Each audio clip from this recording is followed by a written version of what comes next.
5 ওয়াক্ত নামাজ পড়ার গুরুত্ব। দলিল সহ সংক্ষিপ্ত ব্যাখ্যা। 1. কেন নামাজ পড়ব? এটা আল্লাহর ফরজ আদেশ।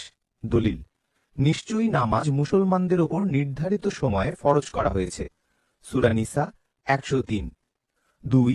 কি হয় নামাজ পড়লে? গুনাহ মাফ হয়, অন্তর শান্ত হয়, মন্দ কাজ থেকে রক্ষা করে। নিশ্চয়ই নামাজ অশ্লীল ও মন্দ কাজ থেকে বিরত রাখে। সূরা আনকাবুত 45। হাদিসে এসেছে, তোমাদের কেউ যদি দরজায় 5 বার গোসল করে, তার দেহে কি কোনো ময়লা থাকবে? সাহাবারা বললেন, না, কিছুই থাকবে না।